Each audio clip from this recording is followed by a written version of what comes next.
This is your wake-up call. This Guy's Garage. Like and subscribe. I'm not very happy to be talking about this today in the House of Commons, the circumvention of the democratic process and the very important discussion we're having at C21. I have a lot to say about the many amendments that were being discussed at C21, and I may not have the right to talk about those, at least in a very, very limited way at committee if this time allocation motion passes today, Madam Speaker. And I do want to just put on the record as well to open this, what we're really talking about. The Prime Minister's made his true agenda very, very clear to Canadians. Very recently, in the last 4 months, when we've been having this discussion of C21 and the Liberal efforts to expand it to be the largest hunting rifle ban in Canadian history, when the Prime Minister was pressed about this after enormous backlash from the hunting, sports shooting, farming community and Indigenous community, he did admit that taking hunting rifles away is the goal when he said, quote, "Our focus now is on saying, yes, okay, yes, that we're going to have to take away from people who are using them to hunt," when asked about the hunting rifle ban. So he said it himself. He's let Canadians know what his true intentions are. So no matter what the Liberals talk about, no matter what slogans or quick words or terminology they want to use or make up or pull out of thin air, he's made it very clear that the Liberal government, in partnership with the NDP and the Bloc Québécois, are going after firearms used to hunt by Canadian hunters, farmers, and Indigenous Canadians. So there's a lot to talk about today. And again, just to underline, if this passes, the discussion at committee that we're having about C21, which actually has been proceeding now that the Liberals have let us resume the process of C21 discussion at committee, is proceeding quite well. We've done almost half the amendments, and there are many, many, many amendments. We've done almost half of them in just 2 meetings, which is, considering how contentious this is record time. Record time. And considering they reintroduced a so-called new definition, the previous version, which is almost the same, really put shockwaves through the firearms community in Canada. So you would imagine that our scrutiny as opposition parties is very high. So it's quite miraculous, actually, that we've managed to get through that and half of the amendments for C21, which amount to inches of paperwork, those amendments that impact 2.3 million gun owners, their families, their communities, hundreds of millions of dollars of our economy, and tens of thousands of jobs, not to mention centuries of culture and heritage in Canada. It is actually surprising that the parties have worked so well together at committee, and we've gone over almost half of the amendments in only 2 meetings. Quite surprising. So why the need for this motion? Well, it's very interesting.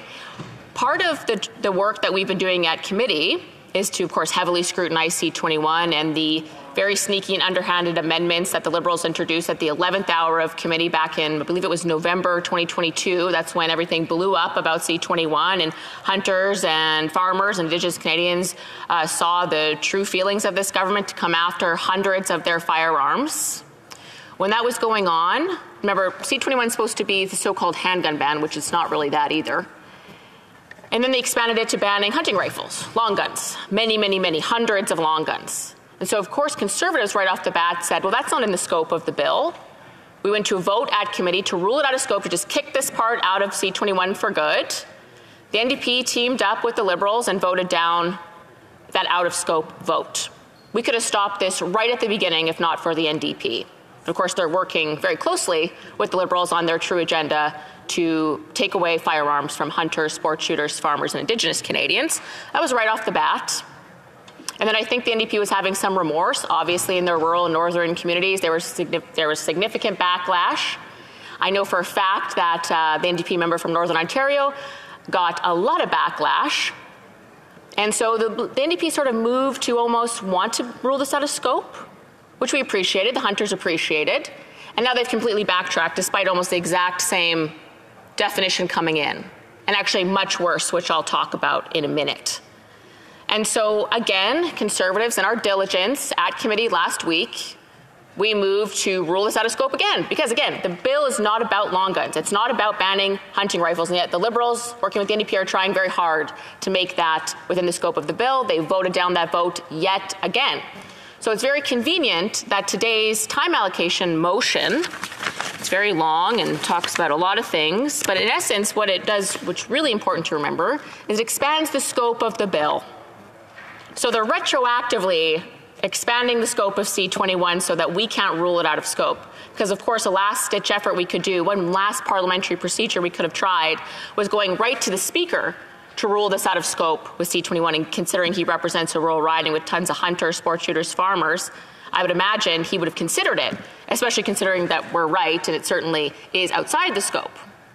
So I find it very convenient that that's part of the objective of today's motion. Oh, it's in the scope, which eliminates all options for us to rule out of scope. No longer do we have any parliamentary procedure left to rule this out of scope. Very important for people to understand that. This is a nuclear option.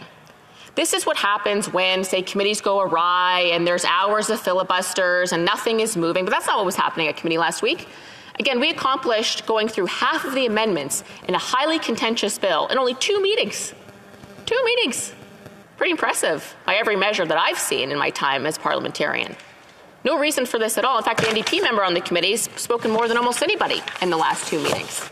So it doesn't really make sense why they're trying to forcibly limit debate in the way that they're doing it. If this passes at committee, we will only have 5 minutes to ask any questions about each clause, which if you've watched committee, which I know a lot of people interested in this have, we have to ask the officials, we got to ask for clarification. Again, this impacts 2.3 million gun owners, their families, hundreds of millions of dollars of the economy, tens of thousands of jobs, centuries of culture and heritage in Canada. So the idea that we would limit debate so severely is very concerning to us, especially since we've been acting in good faith and have got through half the amendments in 2 meetings. I can't stress that enough. So I was very surprised to see this over the weekend. I have to be honest, Madam Speaker, it was a real slap in the face to the work that we've been doing at committee. If we wanted to drag it out, we could still be talking about that definition. There are so many ambiguities in that so-called new definition. We could easily be talking about that still. Yet we had our questions. We recognize that there's other things to talk about at committee. It is a public safety committee, and we're in a public safety crisis in this country because of repeat violent offenders that the Liberals keep letting out of jail. I'll talk about that later. So many things we should be talking about at the Public Safety and National Security Committee. So we're moving along, and this is what we get. A real lesson to me, Madam Speaker, about working together at committee. I've learned my lesson today, Madam Speaker, about giving any benefit of the doubt, acting in good faith at all. Obviously, it's upsetting, because we are working hard at committee, and we are doing our due diligence, and this is what we get. Forcing the elimination of proper debate and scrutiny on C21 amendments that impact millions of people. But anyway, I think I've harped on that enough. Maybe I'll come back to it later. So let's talk about this new definition, right? It's really not new. It's just almost like lipstick on a pig, for lack of a better word. So I'll outline the old definition. I'll read it to you now, Madam Speaker.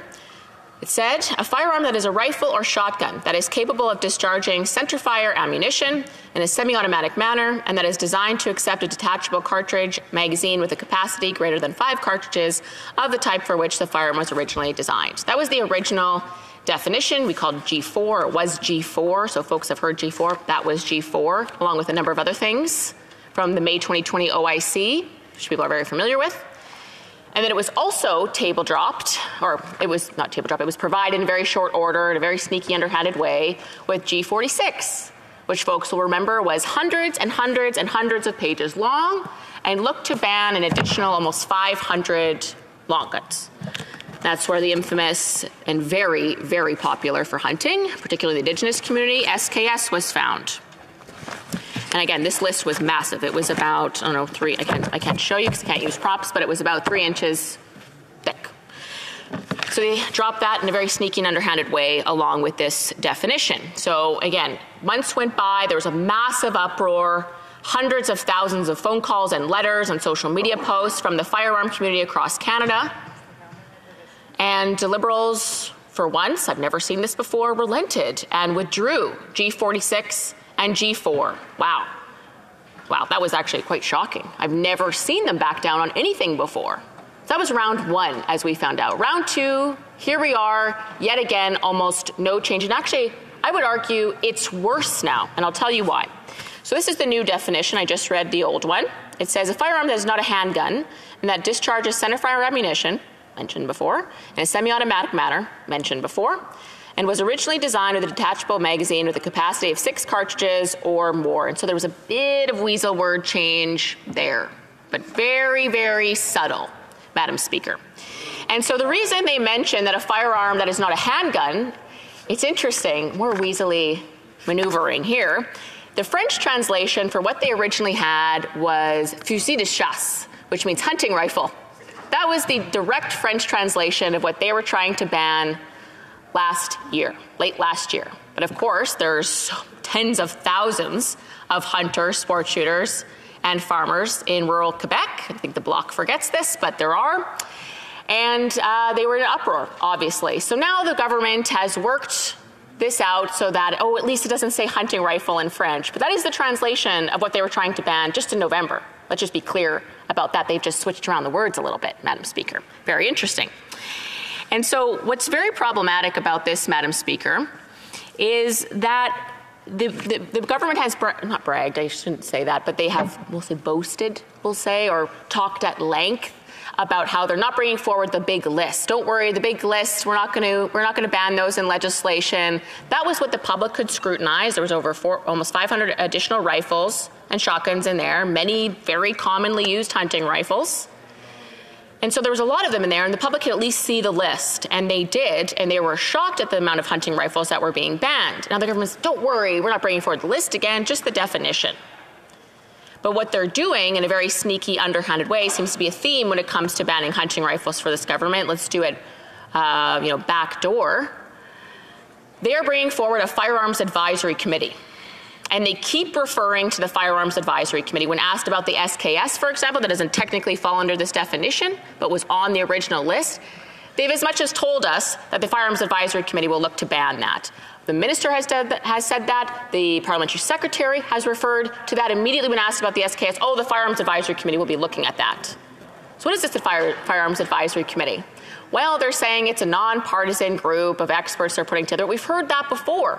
They've had similar advisory committees for firearms, and they've had some of the biggest anti-gun groups in the country on that so-called advisory committee that they've had before in previous iterations. So I don't trust for 1 minute that there's going to be advocates for lawful firearm ownership for hunters, sport shooters, farmers, and Indigenous Canadians in this regard, from this perspective, on that committee. Not for 1 minute, Madam Speaker, do I trust that that's going to be the case. And they keep referring to that committee whenever we ask about the SKS. So to me, it's very clear, and the language that was used just today in the House, if I could find it here, was very telling. She said, we will take a look at that. She was referring to the SKS and the 482 firearms to decide which ones to move forward with. When she was asked about the SKS, that's what she was referring to the Firearms Committee. To decide which ones to move forward with, banning was what she was talking about. So, but it's, again, very sneaky because there's no list we can scrutinize. It's just some unelected body, the Firearms Advisory Committee of so-called experts, which we know will be partisan anti-gun groups from the country. They will be coming up with lists to ban. So this is actually worse than what we had before, Madam Speaker, because now we can't see the list. It's just going to be sort of not even announced likely. It's just going to be new lists added to the OIC or some other version of it that people will find out somehow down the road that they can no longer own. Very arbitrary list indeed. And I'll remind folks that in May 2020, after the worst mass shooting in Canadian history, it was the worst mass killing actually in Canadian history. And in the hours and days following that, when people hadn't even had the chance to bury their loved ones or properly mourn the people that had been lost by that vile, sick killer, this government was scheming to bring forward the May 2020 OIC. And they did. And there was 1,500 long guns that were banned in the cloak of darkness during the middle of the pandemic, just as it hit Canada. Remember, it was in May. Pandemic had just hit about a month and a half prior. They banned that, and they subsequently added 400 more long guns over the last couple of years to that. And then in November, another almost 500 added on again. So they're not going to stop. And you ask any Liberal, is this going to be the last firearm ban you're going to bring forward? I would be shocked if any of them said yes. Because again, this firearm committee is going to be bringing forward tons of more firearms to ban. Again, they keep referring to it when we ask about the SKS, a ubiquitous hunting gun in this country, Madam Speaker. So I don't trust them at all. And again, we've been acting in good faith, and here we are with this time allocation motion to limit democratic debate, Madam Speaker. Order. The honourable member for Vancouver Granville. The honourable member noted that she was dealing with the criteria. She's ignored one important criteria, and that seeks to taint the conversation. I would just say that this is a point of debate and not a point of order. It's a point of debate and not a point of order. The honourable member for Kildonan St. Paul. Thank you, Madam Speaker. I just want to remind the honourable member he will have an opportunity to ask questions and comments. So if depending on how many people rise to be recognized, the honourable member for Kildonan St. Paul. Thank you, Madam Speaker. And I'll just remind the Liberal member, if he's looking to throw me off, then he's severely underestimating me like many a man before him. I have a lot to say, Madam Speaker, and I will be here for quite some time. So hopefully he's hydrated and fed, because he's going to be waiting a long time. All right, so more on the announcement last week that is impacted by C21, Madam Speaker. So the minister at the same time announced his Firearms Advisory Committee, the so-called new definition, old definition, but sneakier. He also announced that there's going to be something about a permanent alteration to magazines, which we have already, but the way that he worded it would signify to me that there's going to be a change of what that means. And when we tried to ask about committee, we wouldn't get any answers because it wasn't technically within C21, apparently, but he announced at the same time he was talking about C21. The Liberals wouldn't answer our questions, the officials wouldn't answer our questions, but what was taken from that in the firearms community, that the permanent alteration of magazines would go a step further than what's done now, and it would impact many a firearm that really is Grandpa Joe's hunting rifle. For example, the Lee Enfield. Very popular firearm. It was the British firearm up until about the 1950s, and it was well made, and it's been passed down through generations. It's completely wood stock. It's exactly what you'd think and picture when you think about Grandpa Joe going out to hunt deer. Exactly what you think. However, you cannot permanently alter the magazine capabilities of that firearm without destroying it. There is no way. So is the minister saying now that he's going to destroy the Lee Enfield? He won't answer. I urge people to write in and ask the minister about that, because he won't answer our questions about it. Neither will the Liberals on Public Safety Committee. I will also note that firearms, and these are really old school hunting rifles, tubular magazine firearms, that's where you put the bullet right in the tube, so to speak. There is no magazine like you'd think, like the image that the Liberals bring forward. It's an old school 1800s level technology of firearm. You put them in the tube. They have a capacity, like example, the Winchester 1873, I think it's called, is a tubular magazine firearm that holds 7 to 14 cartridges or bullets. And you cannot alter that in any way. You would destroy the firearm. These are heirloom firearms. I'm pretty sure my grandfather had one in the closet for when coyotes would try to get into the chicken coop. That's how old school these firearms are. And there are hundreds of versions of these that are within rural Canada and for collectors and certainly for hunters and Indigenous Canadians. If the SKS is popular in Indigenous communities, so is the Lee Enfield, let me tell you, Madam Speaker, in Indigenous communities. So why won't they be clear of what they're talking about when they talked about these permanent alterations to magazines? Why are they being so cagey about that? Do they just not know?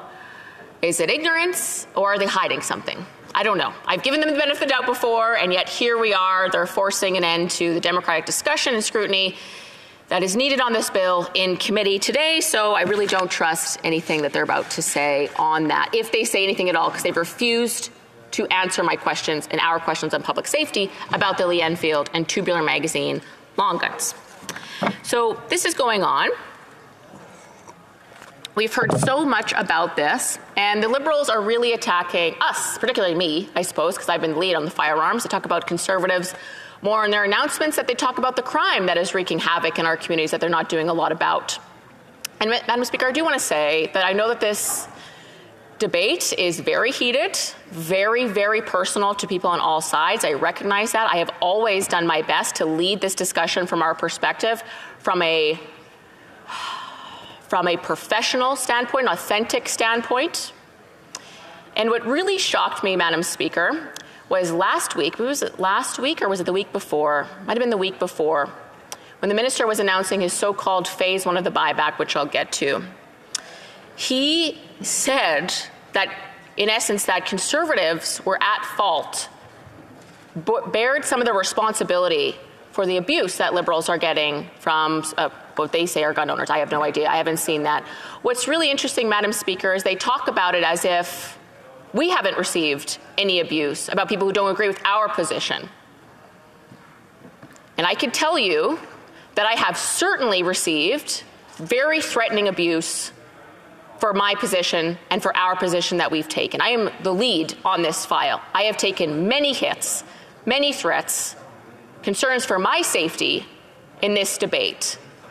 So I was very offended when I heard them trying to blame Conservatives, and I'm the lead in this regard, so me, when I have not been saved or kept from any of that abuse myself.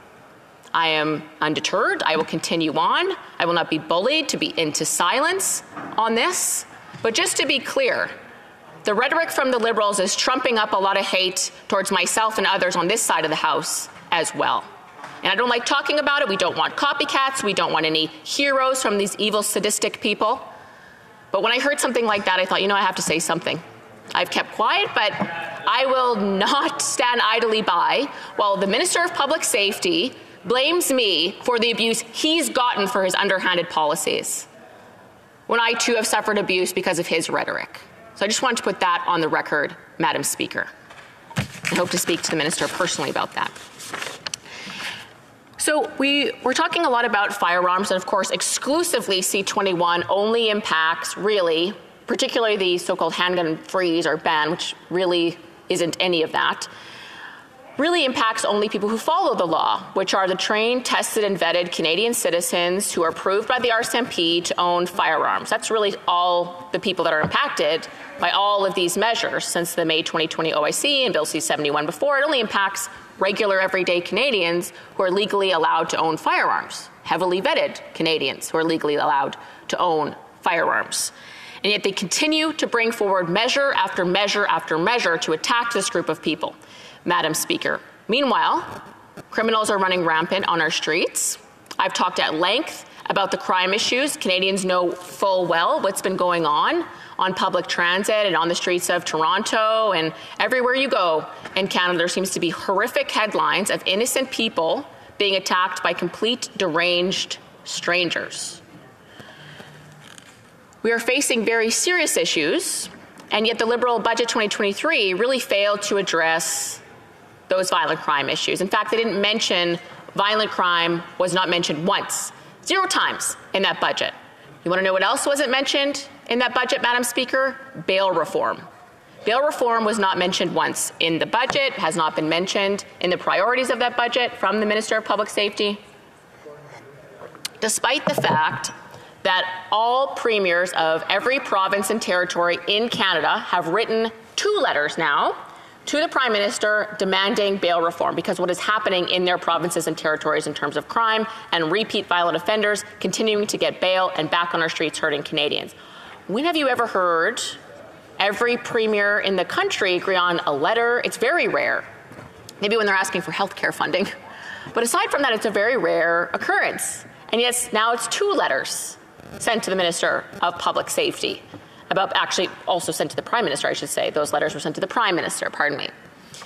Also, municipal police forces. I just spoke at the Big Ten Police Conference, which is every major police association, municipal police forces across the country. I just flew to Calgary last week to speak to them.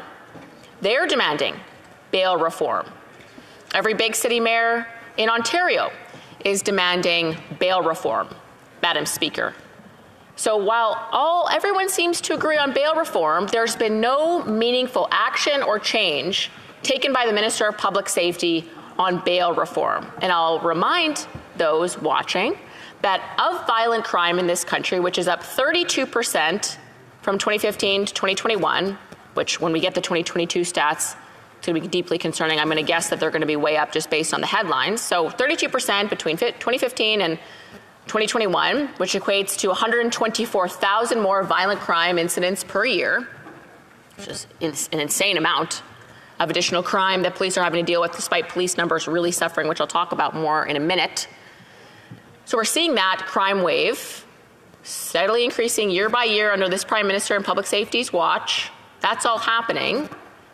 And actually on that, bail reform is a huge issue, because if you look at Vancouver, of these, there was 6,000 crime incidents, like interactions with police for crime. 40 people responsible for 6,000 interactions with police.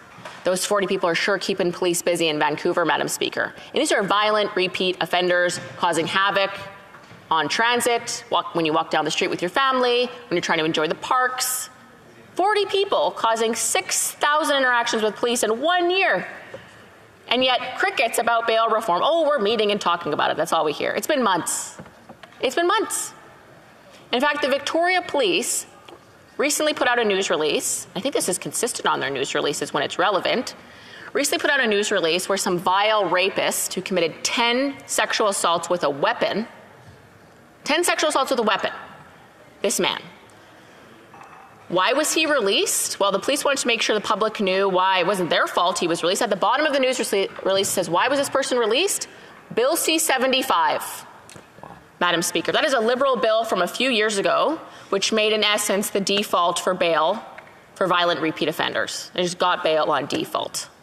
And so now, you know, chicken's coming home to roost. We're seeing a massive crime surge. This is one of the reasons police are underlining this and making this heard to MPs over and over and over again. And yet that's all going on.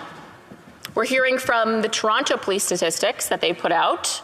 Of the 44 murders, I think it was last year or 2021, of the 44 murders, 26 of them or 24, about over half. Of the 44 murders, over half of them, the murderers were out on bail at the time. It's unbelievable. Out on bail. Shameful. Over 44 murders, over half of them could have been prevented if the Liberals hadn't brought in such a weak bail regime. And they're getting up at the mic and talking about how this so-called new definition, old definition, no list, sneaky list given to the Firearms Advisory Council, they're talking about how that's going to solve crime, or one of the things that's going to solve crime. Shameful. It's not going to do anything for the people in Toronto that are getting out on bail and murdering people, which Toronto police will remind us that about 9 out of 10 firearms that are used in crime, and it's mostly handguns in Toronto, are smuggled in from the U.S. You could outlaw, and I'm sure they're working on it, every single handgun legally owned in this country, and it will get worse in cities. It will continue to go up, the statistics, because they're not legally owning them, these criminals, Madam Speaker. Most of them are prohibited from ever going near a firearm. Most of them should be in jail. Repeat violent offenders, because they smuggle them in quite easily through the Prime Minister's very porous border that is just, he just allowed all these drugs and guns to come into the country, and human trafficking and all kinds of other things he's allowed under his watch, just flowing into Toronto and other big cities, and Montreal as well, and Winnipeg. I've seen the firearms myself. Winnipeg police have shown me, smuggled ones. And 3D printed guns. People are just taking those 3D printers and printing plastic handguns, going for $7,000 a pop on the streets of Winnipeg. Bill C-21 will do really not a lot for that. There is an amendment we worked together to maybe give police a teeny little extra tool, which I support it. But going after lawful firearms owners isn't going to do anything for the problems in Toronto. Those 20-odd people who were murdered by those on bail reform who smuggled guns in or printed them, nothing in C-21 is really going to stop them. And the Liberals talk about, oh, well, we're increasing mandatory or maximum sentencing on gun smugglers. That is technically true, but in reality is baloney, Madam Speaker. We did an information request to government. One of my colleagues did great work there, asking about how many people have received the maximum sentence right now for gun smuggling. Do you know how many since this Prime Minister has ruled the country? In about 8 years that he's been Prime Minister, do you know how many people have got the maximum 10-year sentence for gun smuggling activities? 0. Wow. 0 people have gotten the mandatory maximum. Brutal. So to increase it to 14 is really not going to do a whole heck of a lot, Madam Speaker. What they should have done is maybe bring in mandatory minimums for gun smuggling. Now that would have taken criminals off the streets. Exactly. So that would have actually done something, maybe. Maybe. And we were looking at maybe doing that with an amendment, but we were told it was out of scope, so we couldn't bring forward mandatory maximums. But maybe that's something a member for Carleton as Prime Minister of the country will look at, because that'll make a real, actual difference on cracking down on gun smuggling, Madam Speaker. And I'll remind the House that the Liberals, how they're going after lawful firearm owners to such a degree, and with so much taxpayer dollars and so much effort from the Minister of Public Safety going after lawful firearms owners. At the same time, in the fall, the Minister of Justice brought forward or passed a bill that he apparently celebrated quite excitedly when it was passed, to remove mandatory maximum or minimum sentences, for serious gun crimes and violent crimes. You want to know what the list is? Robbery with a gun. You can rob a store with a gun and no longer guarantee that you're going to jail. That's the Liberal Prime Minister's vision of what we should do about crime. You can rob someone at gunpoint. No longer a mandatory minimum for you. Extortion with a firearm. Weapons trafficking. Importing or exporting, knowing it is unauthorized. Discharging a firearm with intent. So things like drive-by shootings. No longer mandatory prison time for you, Madam Speaker. Shameful. Using a firearm in commission of an offense. Breaking the law with a gun. No longer mandatory prison time. All right. Possession of a firearm, knowing its possession is unauthorized. So illegally possessing a firearm. No longer mandatory prison time for you. So all those criminals in Toronto, it was a good day for them, Madam Speaker, when Bill C-5 passed. Possession of a prohibited or restricted firearm with ammunition. So you can have a prohibited gun with a whole bunch of ammunition, no longer mandatory prison time for you. Again, gangs are celebrating this Liberal Prime Minister every time he's elected. Possession of a weapon obtained by commission of an offense, so stealing one in essence, no longer mandatory prison time. Possession for purpose of weapons trafficking, excluding firearms and ammunition, and discharging a firearm recklessly. Discharging a firearm recklessly, no longer mandatory prison time.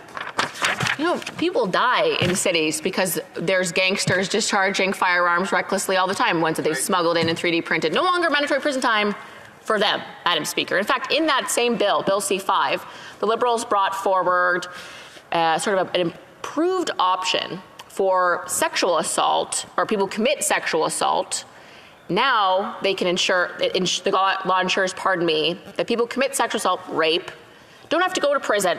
They can actually serve house arrest from the comforts of their homes. Rapists can serve their sentence playing video games with their feet up in their own homes. Madam Speaker, it's unreal. I shouldn't be kind of laughing about it, but it is so outrageous and ridiculous. It's hard for me as a woman to wrap my head around a so-called feminist government saying that rapists can serve house arrest for their sentence. And this happened. This just happened in Quebec, Madam Speaker. A vile rapist violently raped a woman and got 0 days in prison and only 20 months in house arrest. Shameful. So this is all in the scope of what the Liberals view as their crime priorities.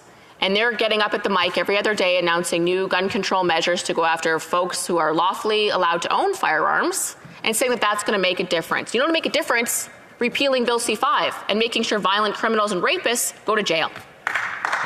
That'll make a difference on public safety. So, and it's not just firearms. In fact, a lot of the crime we're seeing is knives. Where's the conversation about knives? We just had, I believe it was the third largest mass killing in Canadian history. Barely heard a peep about that, certainly not from the Liberals. We tried to study it at committee and they wouldn't let us. Just in the fall, the third largest mass killing in Canadian history. A man who got out on parole despite...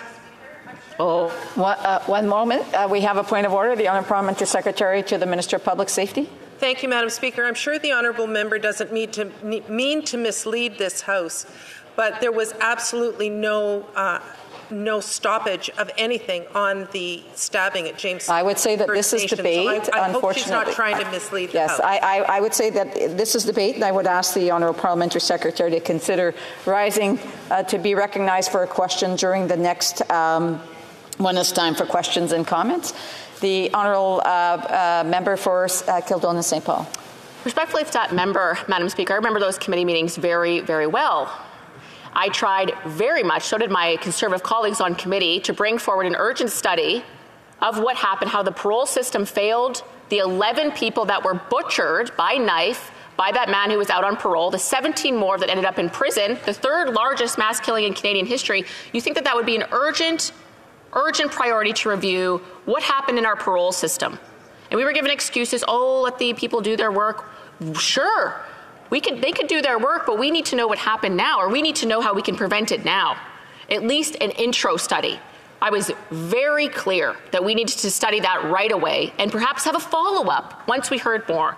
That was met on deaf ears. The third largest mass killing in Canadian history was not a priority for public safety. They were too busy planning to bring forward the most underhanded amendments that it constituted the largest hunting rifle ban in Canadian history. Too busy to study the third largest mass killing in Canadian history. I could talk all day about that, Madam Speaker, because I feel quite strongly about it. Why is it that a First Nations community that had 11 people butchered by a man on parole was not prioritized? We barely talked about it. The Public Safety Committee has not looked into that. I think that is a failure that we could be talking about if the government wasn't so occupied with coming after lawful firearms owners, Madam Speaker. That man, I believe, had 59 prior violent crime convictions. Why was he allowed out on parole? I don't know. But 11 people are dead and 17 more were stabbed with a knife by that vile man. A lot of knife attacks are happening, and bear mace attacks actually as well. I have a friend who just told me that his kids got on, I believe he's in the Calgary area, got on public transit. His kids were just going to a party, college-aged kids. Just nice young people, bear maced. All of the whole group bear maced. And the police had told them that that had been the 8th time that had been happening recently. 8th time some punks had bear maced innocent people on public transit. Okay, well, they lived. So maybe the Liberals don't think it's a priority to talk about, I don't know. But the stabbings, where young people are being stabbed to death on public transit and older folks. In fact, there was a violent knife attack on a Surrey SkyTrain, which is their public transit, that left a young man in hospital. And the suspect, the man who attempted to murder that man with a knife, was let out on bail about 9 days later, Madam Speaker. And you're telling me that bail reform isn't in the budget. 9 days later, someone who had stabbed someone, attempted to murder him, out on the streets. This is Liberal Canada, Madam Speaker. But it's important to go after lawful gun owners, apparently. And then this follows the death of a 17-year-old also in BC who was stabbed to death on a bus. Died. He was murdered by knife by a murderer on a bus just recently. And this followed a 16-year-old boy who'd been stabbed and killed in Toronto public transit station. These are young people that are being murdered. And there's countless other examples. There was a woman who was ice-picked last year. There was a woman who was set on fire in Toronto near a public transit stop, I believe. There are elderly people who are being pushed to their deaths. Like, it is common now for people to feel uncomfortable riding public transit. And we're not talking about bail reform. There's no action coming forward of bail reform, how to clean up our streets. And yet we're talking every other day about going after lawful. I mean, I can go on and on about how frustrating this is. And to speak nothing of what police have experienced in the last year. So bail reform, we've been talking about it, Conservatives, for quite some time. But the country really started talking about it quite strongly just as a result of something that happened over Christmas.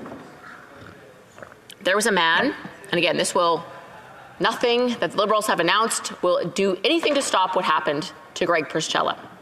Young OPP officer, about 27 years old, young, keen on the job. December 27th, just 2 days after Christmas, there was I think it was a truck in a ditch. He approached the truck in the ditch, and the driver shot and killed him. That driver, lifetime repeat violent offender, lifetime weapons prohibition order, out on bail at the time. Shot and killed that police officer. He's no longer with us because of our bail system, Madam Speaker. So that sparked, obviously, a national outrage, and that's where the first letter from the premiers went to the Prime Minister demanding bail reform, obviously. And then there's been a subsequent one, and police have been very vocal. In fact, the Toronto police, and these police guys and gals are like stoic people, getting emotional, speaking up at the mic at their meetings about the need for bail reform. And Greg Priscilla was one of 10 police officers killed in the last year, 8 of them on the job. That is insane numbers for police murders. Unbelievable. And police, pardon me, have had a pretty rough go of it over the last number of years. Their morale is very low, and yet these are dedicated men and women who kiss their families goodbye in the morning and are never 100% sure if they're going to see them again. Especially after a year like this. 10 of them, 8 of them on the job. most of them, or many of them involved, are murdered by repeat violent offenders who shouldn't be out on our streets. Unbelievable that we're not talking about bail reform, that they're not making announcements about bail reform every day or parole reform. These guys, and it's mostly guys that are getting out over and over again, shouldn't be on the streets. I think almost everyone agrees with it except extreme leftists who want to go soft on crime, who seem to have taken over the Liberal Party crime agenda. It's unbelievable, Madam Speaker. And so if we're looking at even in BC, NDP province, to its full credit, NDP province writing to the Liberal cabinet about all their violent repeat offenders. These are unbelievable statistics. I had to check them on the article that was published about a week or two ago to make sure they were right, but it seemed by the reporting that these are them, and I'll read them to you. There were 1,325 violent offenders on trial, but prosecutors, so government lawyers, asked only for detention 516 times. So over 1,300 violent criminals, government lawyers only asked for about 500 of them to not get bail. And of those 500 that they actually asked for, judges only granted bail denial 222 times. So of over 1,300 violent repeat offenders in BC, only 221 of them actually were denied bail. That is astounding. That is less than 20% of violent criminals not getting bail. Why isn't the number higher? It should be asked every single time someone has a violent record, shouldn't it? Why are they only asking for it less than 50%? Why are government lawyers asking only half of the time, actually less than half of the time? And why are judges only saying less than 20%, yeah, this violent repeat offender with a long rap sheet shouldn't be on a bail? I don't know. I'm not a judge, not a lawyer. I don't have the expertise to talk about that, but the Liberal government and the Justice Minister in charge of our criminal code should be talking about why that is happening and how we can fix it, how our justice system can be better supported with criminal code changes and other measures to ensure that our court systems are equipped to ensure that the most violent people do not get out on bail, so that the 17-year-old boy in BC who was stabbed to death, so that he's not being stabbed to death. So the 16-year-old boy in Toronto, so that he's still alive. So Greg Priscilla, still alive. So that in parole, the parole board, which I will add on that, there's been a 36% decrease in the amount of staff on the parole board, an 11% funding cut for some reason. And maybe that's why we get mistakes like what happened in the fall on James Cree First Nation, where that man I mentioned already killed and murdered 11 people, butchered them to death. I mean, it's so frustrating as even just not as a conservative, just as a Canadian, as a woman who cares about the safety of my family, walking down the streets. Women already have sort of a fifth sense about this a bit. You know, we're concerned walking at nighttime, concerned getting into an elevator alone with a bunch of men. This is innate in us. And to see that women no longer want to ride public transit in many cases, especially in Toronto, our biggest city, and they're not really talking a lot about that when we have a clear demand of bail reform. But C21, that's a priority, going after lawful firearms owners. And so I'll remind folks as well that when they first brought forward these amendments, and that's a very sneaky way in November, and then they withdrew them on November 3rd, they said, well, we're going to do consultations. So we did a couple consultation meetings at committee, and we brought forward a lot of people to talk about the impact that those amendments would have. Liberals saying they're not going after hunting rifles. Well, we brought forward a lot of hunters, experts in that regard, and they have a very different opinion than the Liberals. The ones who actually use these to hunt have a very different opinion than the Liberals who want to ban them. Interesting, Madam Speaker. But the Minister of Public Safety also went on a nationwide tour to consult himself, and he received quite the backlash in many of the meetings that he went to. I wonder how many Conservative ridings. Exactly. I'd love to know that, actually. I would imagine it's not very many. But anyway, he went to Yukon, and in the local paper there, the Yukon News, on January 25th, in response to his tour to talk to the hunters, he was looking to take their firearms away, he said, or it was said in the media, quote, none of those who spoke with Mendocino and pardon me, I'm not allowed to say their names, I take that back, sorry, Madam Speaker. None of those who spoke to the Minister of Public Safety or the Liberal member for Yukon, pardon me, were supportive of the proposed legislation.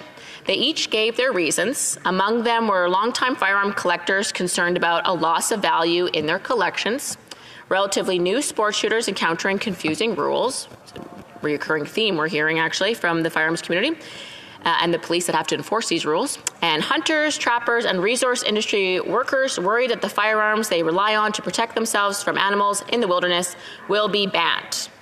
And in that same article, it was quite, the quotes were quite, I will say emotional would be the polite word, of the local people that were so-called consulted by the Minister of Public Safety, deeply unhappy with what the Liberals are trying to do. And so there was a lot of that going on his tour. He heard loud and clear, and yet he brought forward a very similar definition. And rather than being transparent with the very long list of hundreds of firearms they're looking to ban, they're going to pass it on to a firearms advisory committee. So despite all these consultations at committee, all these consultations with the Minister of Public Safety, and all the things he's heard firsthand from the real law-abiding people that all these things impact, they're trudging forward, plowing through, Madam Speaker. Liberals are determined to gradually, in fact, actually quite quickly, eliminate a lot of hunting rifles from Canada.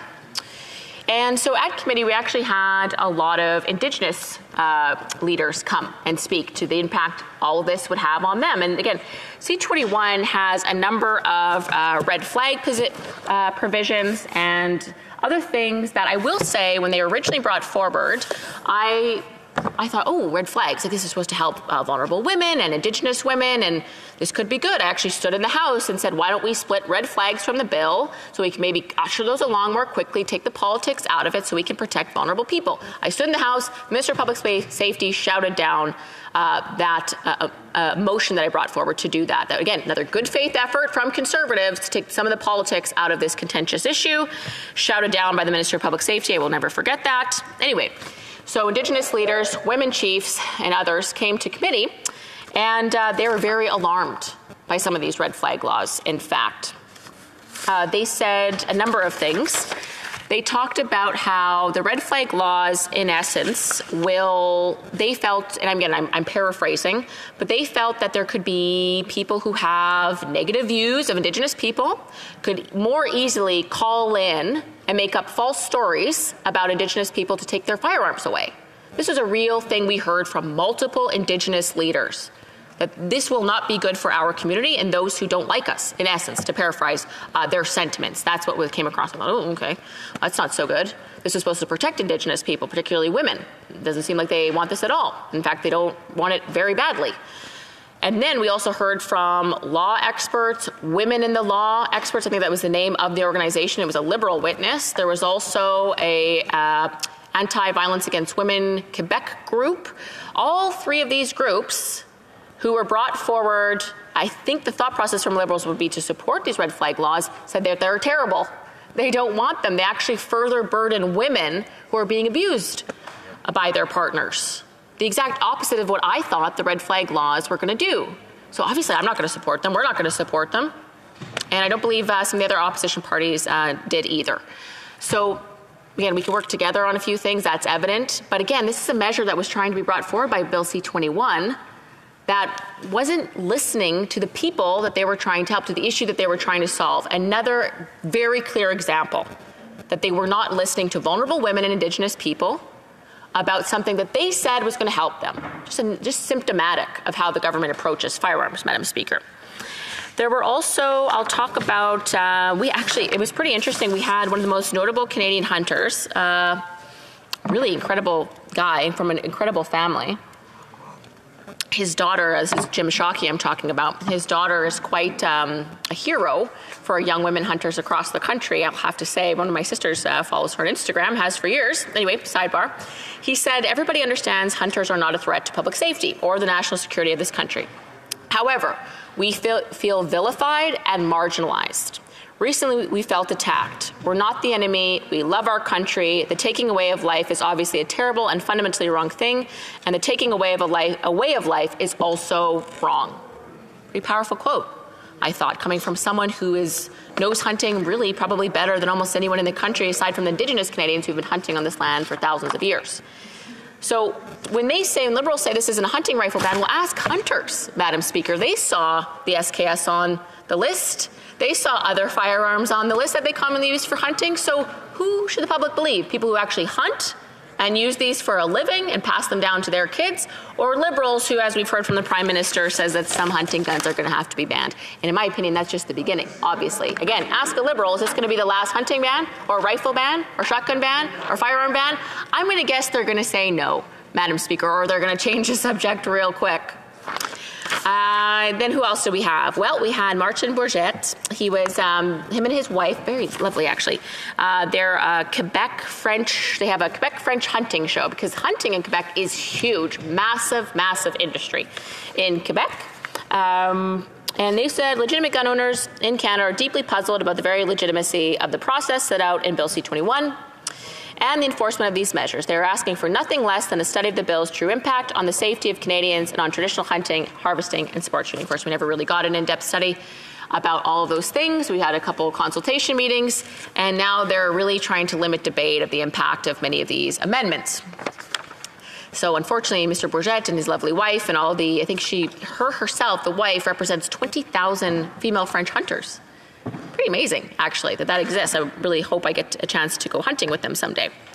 Anyway, they're speaking for their large group of hunters. Not a big fan of this.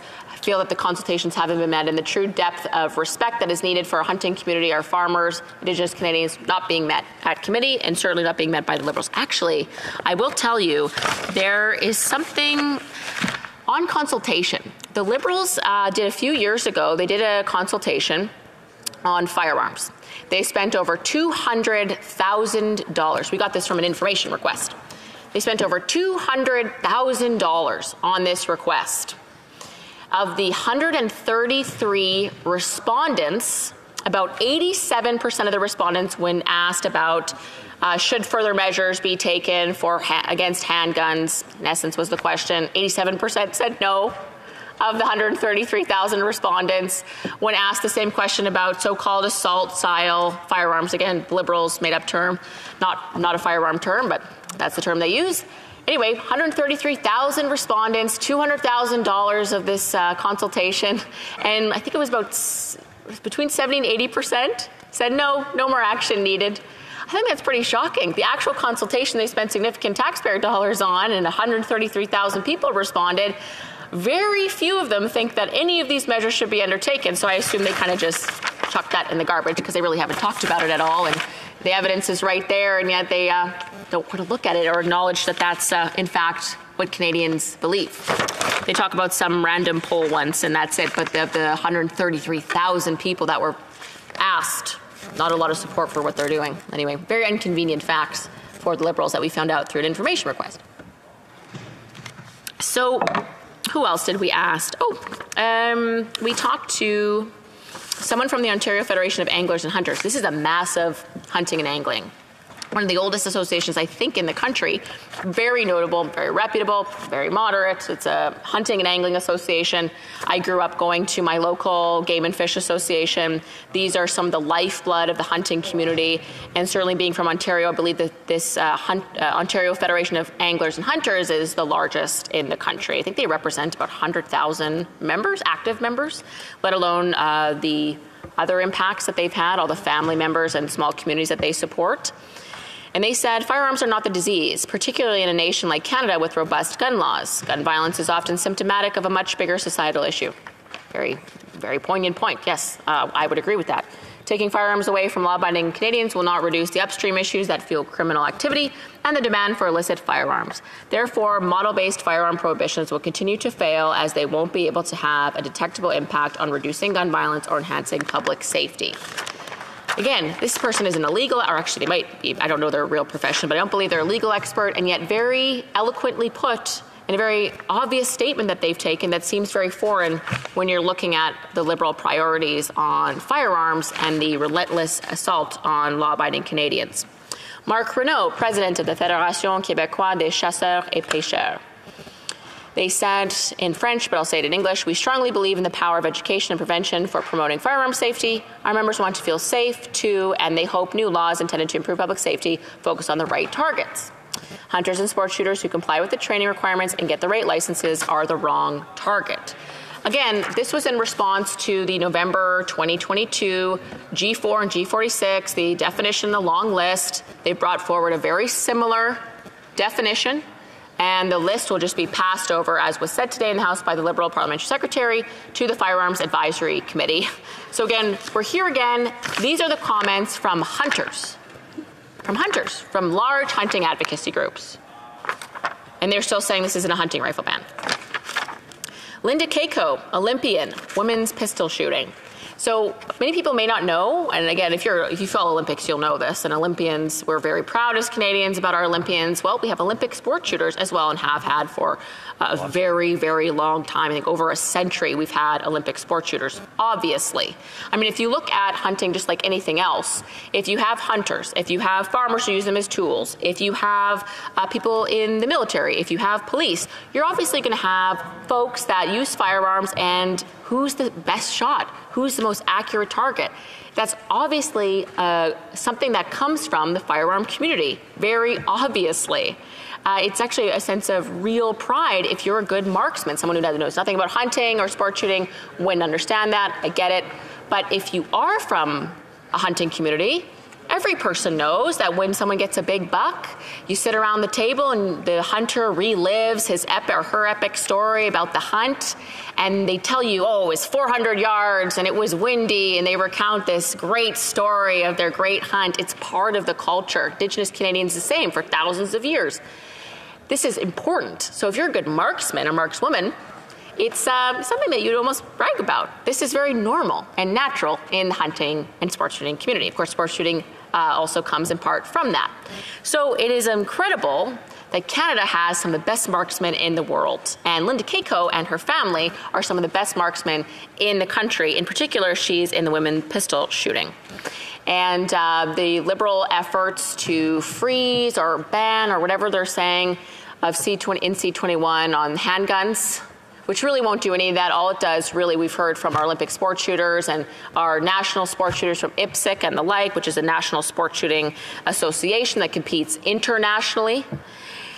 We've heard that what this will really do is impact our sport shooting community. It makes it very difficult for them to get new parts for the tools they use when they compete. Makes it very difficult for them to bring their firearms in and out of the country for competition. Makes it very difficult for Canada to host any sort of sport shooting competition.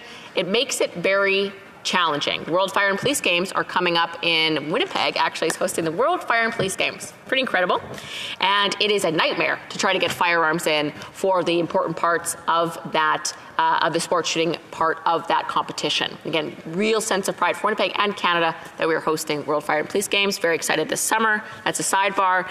But Linda Keiko, our proud Olympian, who all Canadians should be very proud of, I am certainly, and I know the Conservatives are, she said, I take great pride in representing my country on the world stage, as do all athletes. I'm sad that due to the handgun ban, the Order in Council, Bill C21, and this proposed legislation, C21, I will not be able to represent Canada on the world stage. Athletes who come after me won't even have an opportunity to compete, as they will have no access to competition firearms.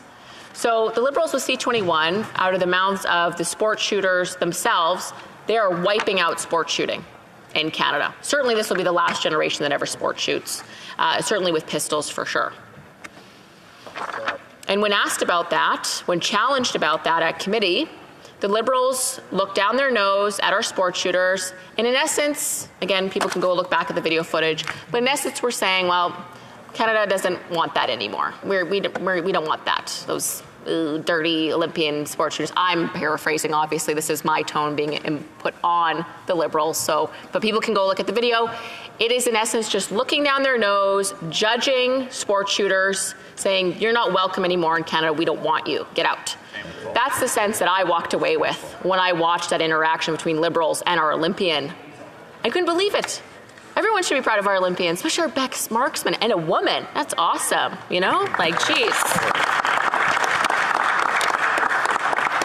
So we will fight very, very hard to ensure that we can continue to compete internationally with IPSC and Olympic sport shooting. But again, once this passes, and they did it already through regulation, we will see the death of sport shooting in Canada, particularly with pistols first, and then likely the rest if they get to proceed with their true agenda here.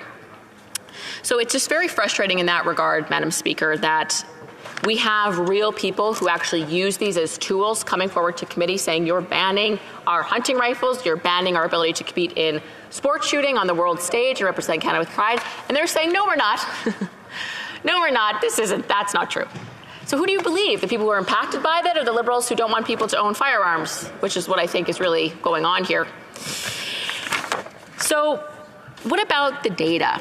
We could talk a lot about the facts of this, because we see in committee the Liberals bring forward folks of various stripes, and we're all allowed to bring forward our own witnesses. That's part of the democratic process. But this is the party that consistently says we follow the science. We believe in data.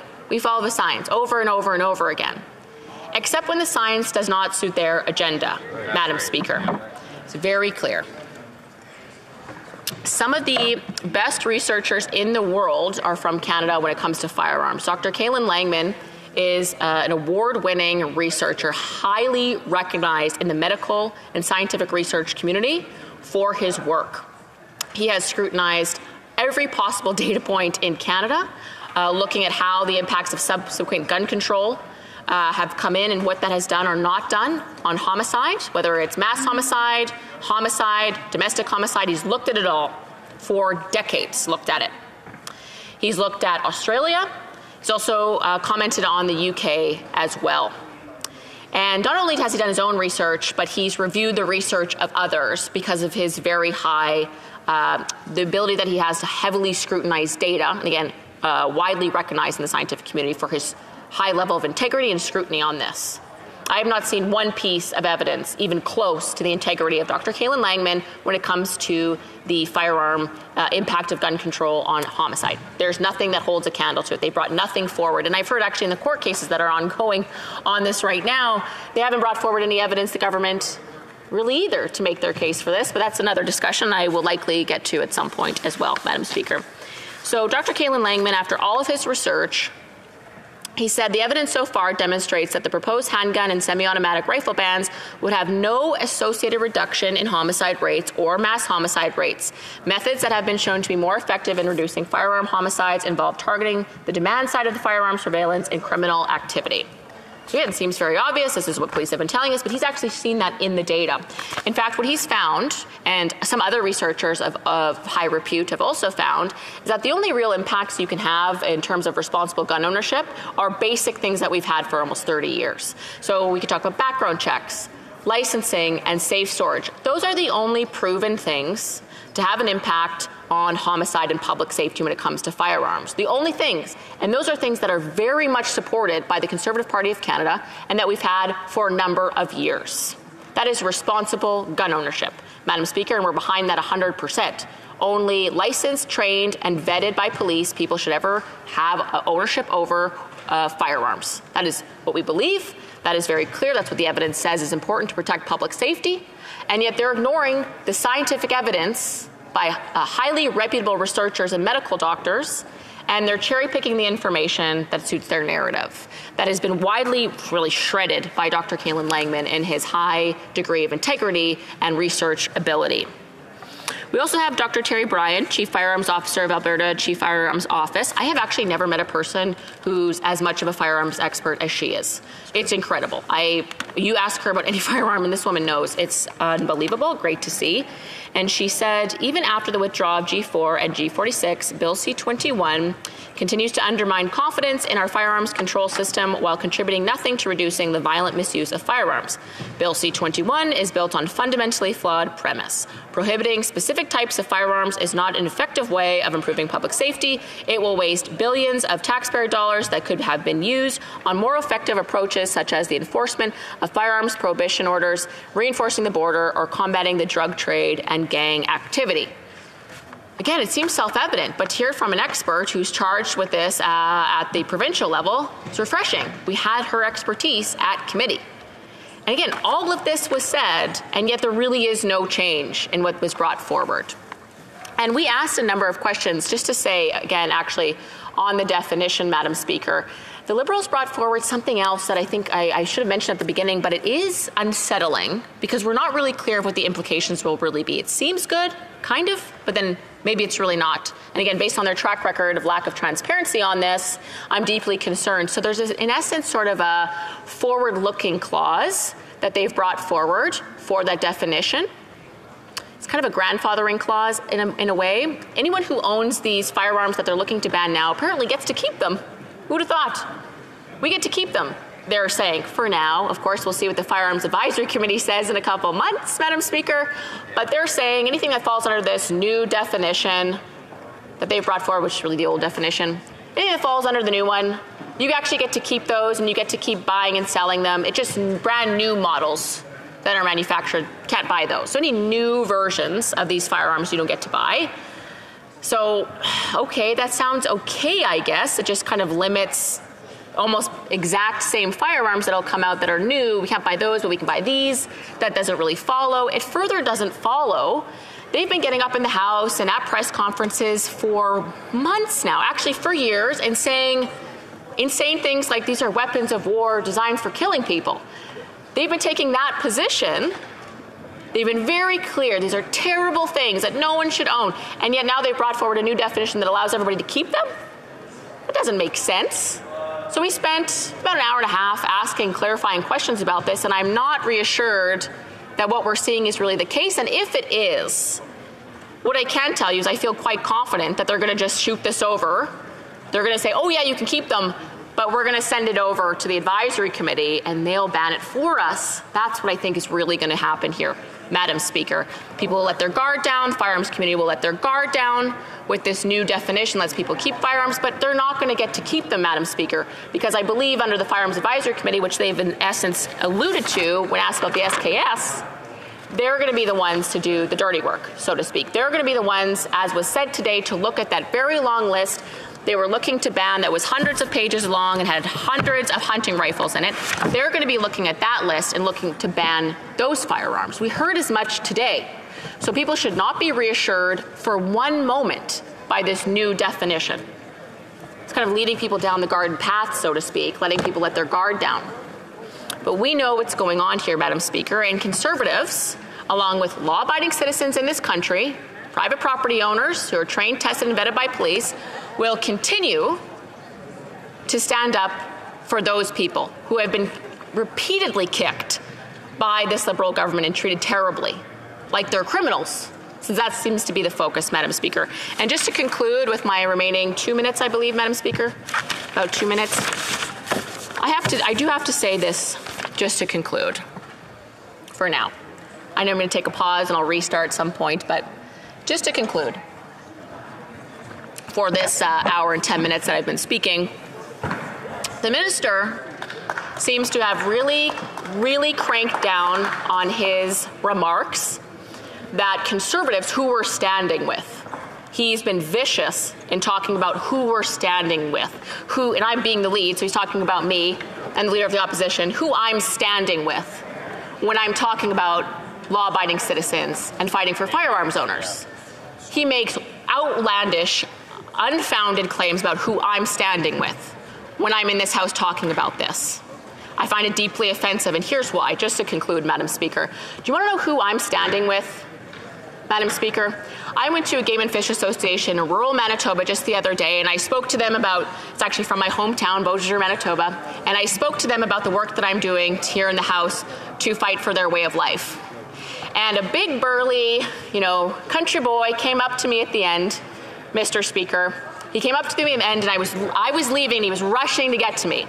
And he's like, please let me talk to you for a moment. And this big guy, and he's like, I just want to thank you for fighting for firearms owners, Mr. Speaker, he said to me. He looked me in the eye, and I could see that he was visibly getting emotional. He's like, thank you for fighting for us. Thank you for standing up for us. Thank you for always fighting against the Liberals and standing up for our way of life, Mr. Speaker. And he had to start walking away because he was getting emotional, this big country boy. I couldn't believe it. And I have actually been getting that a lot. So that's who I'm fighting for, Mr. Speaker. Those good Canadians, and I will fight for them every single day without stop, relentlessly, Mr. Speaker. So thank you very much, and we'll pick this up again next time. Thank you.